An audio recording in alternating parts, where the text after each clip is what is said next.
Parpol yang waras pasti tidak akan melirik AHY, anaknya si Raja Mangkrak itu. Itu sudah menjadi jalan yang aman, karena mengusung AHY adalah keputusan yang super duper otak blunder. Indonesia sejak dulu kala tetap dipuja-puja bangsa. Kata Deputi Bapilu Partai Demokrat Kamhar Lakumani. Saudaraku sebangsa dan setanah air, saya itu kadang berpikir bahwa orang-orang Demokrat halunya emang tingkat dewa. Cara bicaranya seperti orang yang mimpi di siang bolong, karena kebanyakan tidur dan duduk dalam ruangan ber-AC yang pada akhirnya tidak bangun-bangun. Orang-orang Demokrat kebanyakan berilusi yang tidak-tidak. Kira-kira sejak kapan elektabilitas AHY setimpal dengan Yohanes Anies Baswedan itu? Semua survei tidak ada yang menempatkan AHY di posisi ketiga. AHY rata-rata hanya mendapatkan kurang dari 10% elektabilitasnya. Koalisi antara Nasdem, Demokrat, dan PKS masih belum jelas hingga kini, meski tahun 2022 sudah mendekati akhir. Koalisi antara Nasdem, Demokrat, dan PKS masih belum jelas hingga kini, meski tahun 2022 sudah mendekati akhir. Hanya ada kabar koalisi akan segera terbentuk. Koalisi OTW ke arah yang benar. Koalisi tidak melencengkan dan semakin solid.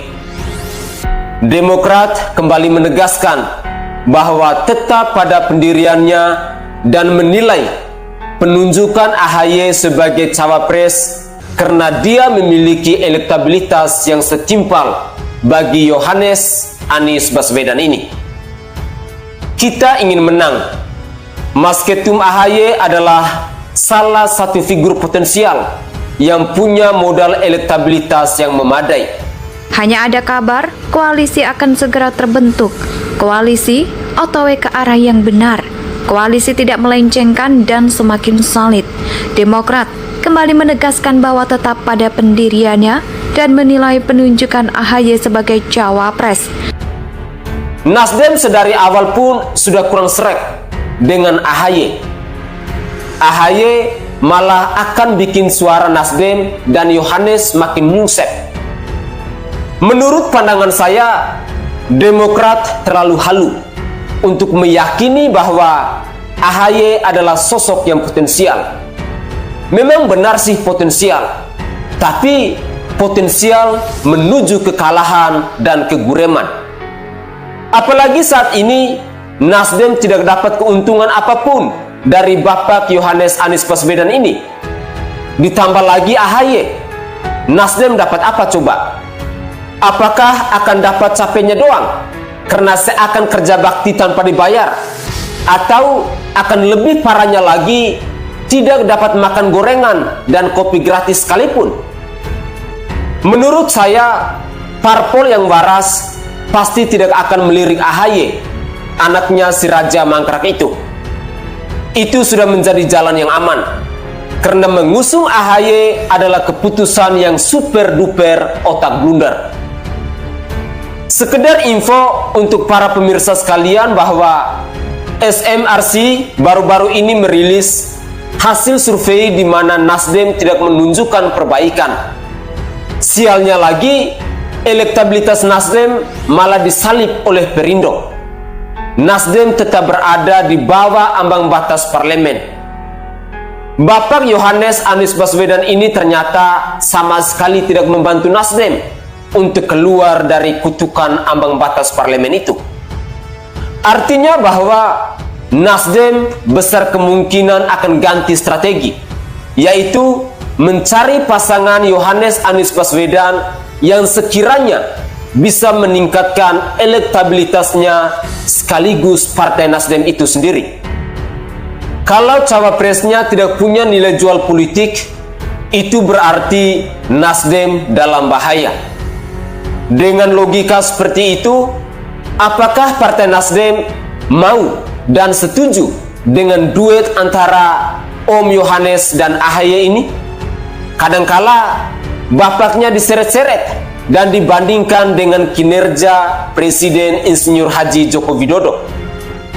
Coba sebut saja satu prestasi AHY. Apakah ada?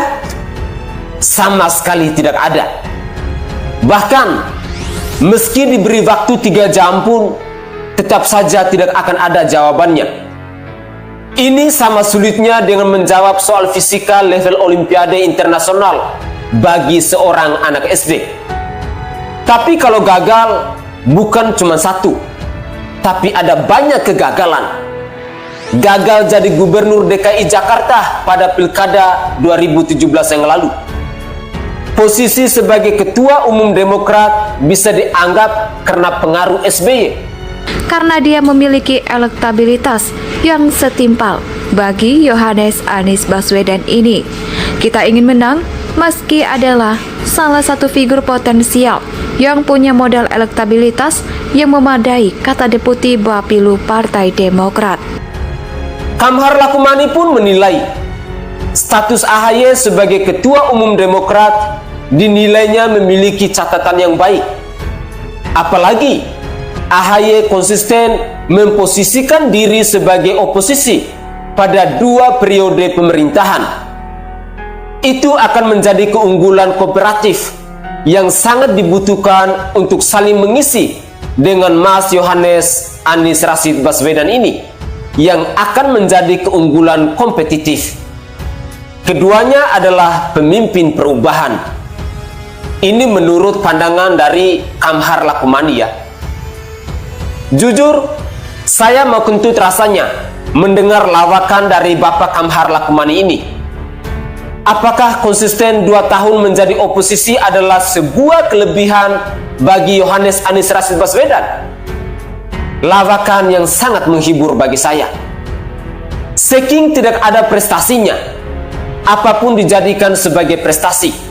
Yohanes Anies Baswedan sendiri relatif stagnan di posisi ketiga bila dibandingkan dengan Prabowo Subianto dan Ganjar Pranowo.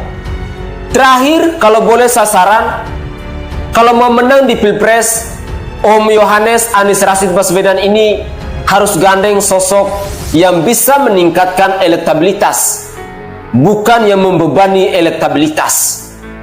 Karena memilih AHY adalah hal yang benar-benar konyol. Coba pilihlah Wapres si Novel Ompong atau Andi Arief penjual kondom bergerigi. Pasti bakalan seru tuh. Saya pun jadi teringat dengan kader-kader dari Demokrat yang suka sekali untuk bikin isu busuk. Misalnya si Yohanes Anies Baswedan mau ditangkap KPK, mau dijegal sebagai capres. Kalau bukan karena SBY, AHY takkan jadi ketum parpol, hanya jadi anggota biasa saja. Jadi caleg pun belum tentu bisa menang.